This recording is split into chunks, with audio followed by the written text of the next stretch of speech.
चोखो मेला नाम के एक भक्त हुए पंढरपुर में। अच्छा, चोखो मेला जो है ये कोई मातृ गर्भ से इनका जन्म नहीं हुआ। तो चोखो मेला जी जो थे, इनका जन्म कैसे हुआ? देखो, प्रेम की अवस्था सुनिएगा। इनके माता पिता वे एक ब्राह्मण थे। तो विप्र कुल के दो दंपति दोनों नित्य एकादशी पर श्री पंडरीनाथ भगवान का दर्शन करने जाते थे। एक दिन की बात, पंडित जी के मन में आया कि हम श्री पंडरीनाथ भगवान का भोग लगाने के लिए कुछ आम ले चलें। आम लेकर के पंडित जी और उनकी घरवाली दोनों जब मंदिर जाने लगे तो ठाकुर जी तो इतने प्रेमी हैं भक्तों के कि मंदिर तक आम लेकर के आए, तब तक ठाकुर जी से प्रतीक्षा नहीं हुई। भगवान एक ब्राह्मण का रूप धारण करके बाहर ही चले गए और बाहर जाकर के वो ब्राह्मण दंपति से कहने लगे, हमको बहुत जोर की भूख लगी है, हम बहुत दिन से भूखे हैं, आपके पास बहुत सारे आम हैं, इसमें से 2-3 हमको दे दो। तो विप्र दंपति ने सोचा, कोई बात नहीं, 2-3 आम इनको दे देते हैं, बाकी धो धा के फिर पंडरीनाथ जी का भोग लगा देंगे। लीजिए लीजिए भैया, आप लोग पाओ। अब जैसे ही ब्राह्मणी ने आम दिया, पंडरीनाथ भगवान जिस रूप में आए थे उस रूप में बढ़िया प्रेम से फल पाने लगे। लेकिन वो क्या करते, थोड़ी देर तो आम चूसते, पूरा आम नहीं पाते, थोड़ा सा उसमें छोड़ देते और फिर ब्राह्मणी की गोद में ही डाल देते। और महाराज आधे आधे आम चौंके और चौंक करके उनकी गोद में डालते जाएं। बेचारे ब्राह्मण देवता दंपति एक दूसरे को देखने लगे, बोले कि ये क्या कर रहे हैं। 2-4 आम पा करके और उच्छिष्ट छोड़ छोड़ करके उनकी गोद में ब्राह्मण तो चले गए। अभी दोनों दंपति सोचने लगे, कोई बात नहीं, 2-3 आम बचे, इनको धो के पंडरीनाथ भगवान का भोग लगा देंगे, और ये जो आम ये हमारी गोद में छोड़ गए, इनको बांध लो, कोई जानवर या कोई जीव मिलेगा उसको दे देंगे, अभी इनमें आम बचे हैं, कोई जीव खा लेगा। जैसे ही दोनों आगे बढ़े तो ब्राह्मण तो थोड़े आगे चले गए, पत्नी धीरे धीरे पीछे आ रही थी। तभी उसको अचानक इतना भार लगने लगा, वो जो उसने झोली सी बनाई थी, जैसे उसने देखा मेरी झोली इतनी भारी हो गई, खोल करके देखा तो वहीं एक नन्हा सा बालक था। उसी का नाम पड़ा चोखो मेला। उनका नाम चोखो मेला इसलिए पड़ा क्योंकि भगवान ने आम चौंक करके और गोद में मेल दिया, इसीलिए नाम उनका चोखो मेला। अब इनके कोई माता पिता नहीं है, ये ठाकुर जी ने इनको भेजा है। अब चोखो मेला को देख करके, उस बालक को देख करके ब्राह्मणी ने मन में विचार किया, अगर मैं इस बालक को लेकर के गई तो सब लोग पूछेंगे ये कैसे जन्मा, मैं सबको क्या उत्तर दूंगी, मेरी बात कोई नहीं मानेगा कि झोली में अपने आप आ गया। और इस भय से कि संसार के लोग क्या कहेंगे, उन्होंने उस बालक को एक सुरक्षित सा वृक्ष था उसके नीचे छोड़ दिया, उसको स्वीकार नहीं किया। चर्मकार वहां से निकल रहे थे, उनमें से एक की दृष्टि पड़ी और उस रोते हुए बालक को देख करके उन्होंने उसको स्वीकार किया और भगवत प्रसाद मान करके एक चर्मकार परिवार ने चोखो मेला जी का पालन पोषण किया। धीरे धीरे वो बड़े हुए। अब क्योंकि उनके माता पिता चर्मकार परिवार के हैं, इसलिए कई जगह उनको मंदिर में जाने से रोक दिया जाता। पर ठाकुर जी तो किसी की जात पात नहीं देखते ना, ठाकुर जी तो सबसे प्रेम करते हैं। चोखो मेला जी अपने पिता के साथ में खेती बाड़ी करते थे। एक दिन खेती करते करते उनके मन में आया, इतने सुंदर सुंदर फल, इतने सुंदर सुंदर सब्जियां हुई हैं, मैं क्यों ना इन फलों को पंडरीनाथ भगवान का भोग लगाने ले जाऊं। तो उन्होंने क्या किया, एक केले के वृक्ष से खूब सारे केले ले लिए और एक झोला में बांध करके चल दिए। पंढरपुर से 12 किलोमीटर दूर उनका गांव था। जैसे ही पहुंचे पंढरपुर, इतने आनंद में भर गए कि उन्होंने विचार ही नहीं किया। बहुत लोगों ने रोकने का प्रयास किया कि इनको मंदिर में ना घुसने दिया जाए, ये अधिकारी नहीं है, लेकिन वो तो इतने भाव में आ गए कि वो घुसते ही चले गए। और जैसे भीतर पहुंचे महाराज, लोगों ने घेर करके चोखो मेला जी को पीट दिया, बहुत मारा, उनके वस्त्र फाड़ दिए, सिर में चोट लगी, हाथ में चोट लगी, पैरों में चोट लगी, सब जगह इतना जख्म दे दिया। चोखो मेला जी रोते रोते वापस आ गए। पंडरीनाथ भगवान को भोग नहीं लगा पाए। शाम का समय चोखो मेला जी अपने सब घावों को, जहां जहां से रक्त निकल रहा था, साफ कर रहे थे और गुस्सा कर रहे थे। बोले, अब नहीं आऊंगा आपके पास, बैठ गए हो, ईंट के ऊपर खड़े हो गए हो, इतने सारे अपने आगे जो है धर्म शास्त्र के मर्मज्ञ लगा दिए हैं, वे सब जात पात देख करके दर्शन कराते हैं, खड़े रहो, बने रहो महाराज अपने रूप में, हम तो नहीं आएंगे आपका। अरे कुछ करने थोड़ी आया था, कुछ मांगने थोड़ी आया था, अपने खेत के बढ़िया फल लेकर के आपका भोग लगाने आया था।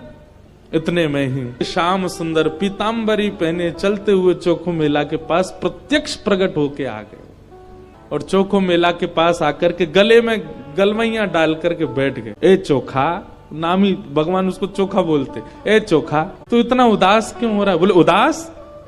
इतना पिटवाया हमको, हाथ पांव सब तोड़ ताड़ दिए हमारे, और अब मेरे घर आ गए हो, मेरे गले में गलवैया डाल करके बैठे हो।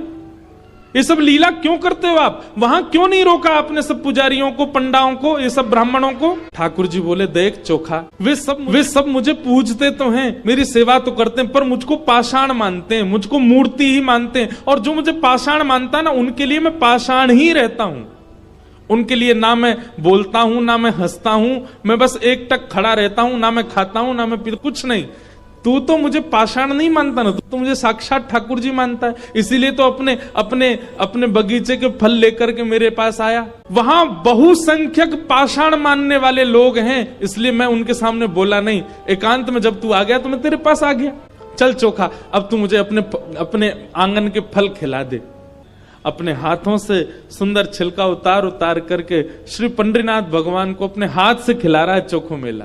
भगवान ने 2-3 केला पाए, और 2-3 केला पाने के बाद में भगवान बोले, ए चोखा सुन, अब मत खिला, अब बाकी के जितने बच्चे हैं ये सब मेरी पीताम्बरी में बांध दे।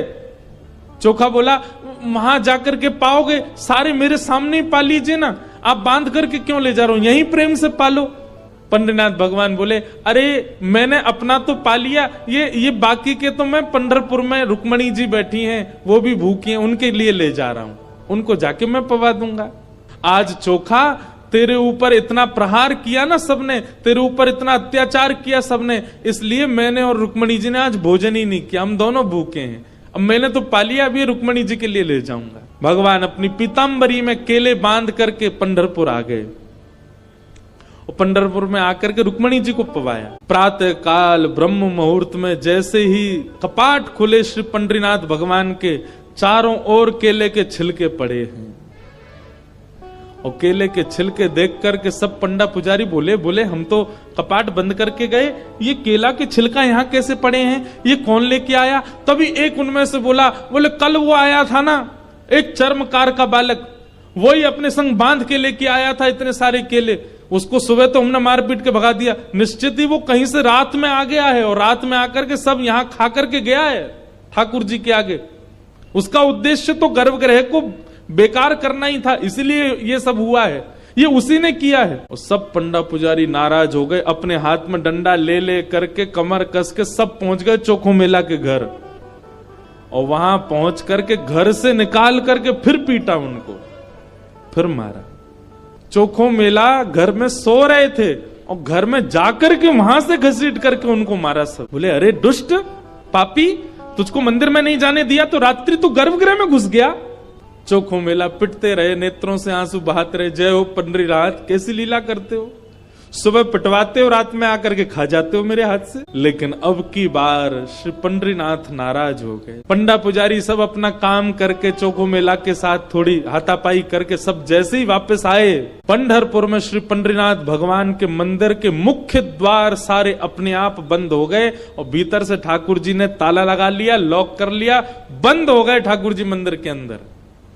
सबने अथक प्रयास कर लिया, लेकिन एक भी द्वार नहीं खुल पाया। पूरा दिन व्यतीत हो गया, बड़े बड़े कारीगर आ गए, लेकिन दरवाजा तोड़ भी नहीं पाए, खोल भी नहीं पाए। तब अंत में सबको लगा हमने कोई अपराध किया है। चारों ओर पंडा पुजारी और बड़े बड़े वेदज्ञ, बड़े बड़े मनीषी सब बैठ गए, हाथ जोड़ करके पंडरीनाथ भगवान की स्तुति गाने लगे। बोले, नाथ हमसे कोई अपराध हुआ तो आप हमें बताएं, दंड दे दें, लेकिन इस प्रकार नाराज होके मत बैठो। तभी मंदिर के भीतर से भगवान ने रुग्ण स्वर में, रोते हुए स्वर में भगवान की आवाज आई। बोले, अरे तुम बनते हो बहुत बड़े विद्वान, बहुत बड़े मनीषी, बहुत बड़े ज्ञानी, बहुत बड़े जात पात के नियोजन करता, मेरे भक्त का अपमान करते हो, मेरे भक्त को मारते हो, मेरे भक्त के साथ दुराचार करते हो, नहीं देना मुझे किसी को दर्शन। और अब जब तक पृथ्वी है तब तक यह मंदिर बंद ही रहेगा, मैं भीतर ही रहूंगा। जो मेरे परम वैष्णव भक्त होंगे उनके लिए द्वार खुलेंगे, वो अंदर आएंगे, बाकी सब बाहर खड़े रहो। वैष्णवों ने प्रणाम करके कहा, नाथ ऐसे नाराज मत होइए, आप बताइए हमसे क्या अपराध हो गया है, उसका प्रायश्चित कैसे होगा, कृपा करके बताओ। भगवान बोले, मेरे चोखो मेला को जिस प्रकार तुम लोगों ने सबने जुट बना करके जाकर के उसको मारा है, अब तुम सभी वेदज्ञ, तुम सभी ब्राह्मण, तुम सभी श्रेष्ठ जन पाल की सजा के लेके जाओ और चोखो मेला को बिठा करके नाचते गाते उत्सव जैसे एक मेरी पाल की सवारी निकालते हो, ऐसे चोखो मेला की सवारी पूरे नगर में घुमाते हुए मेरे सामने लेकर के आओ, तब मेरे द्वार खुलेंगे, तब मैं तुमको क्षमा करूंगा, नहीं तो नहीं करूंगा। भगवान की आज्ञा मान करके गए और चोखो मेला जी को जाके प्रणाम किया। एक दिव्य सिंहासन से युक्त पालकी में चोखो मेला जी को विराजमान करके नाचते गाते हुए आनंद करते हुए उत्सव जैसे ठाकुर जी का उत्सव मनता उससे भी अधिक उत्सव मनाते हुए चोखो मेला को लेकर के आए। और जैसे ही पंडरीनाथ भगवान के सामने पालकी पहुंची, अपने आप मंदिर के सारे द्वार खुल गए और मानो आज लग रहा था कि भक्त भगवान का नहीं, भगवान भक्त का दर्शन कर रहे हैं, भगवान चोखो मेला का दर्शन कर रहे हैं।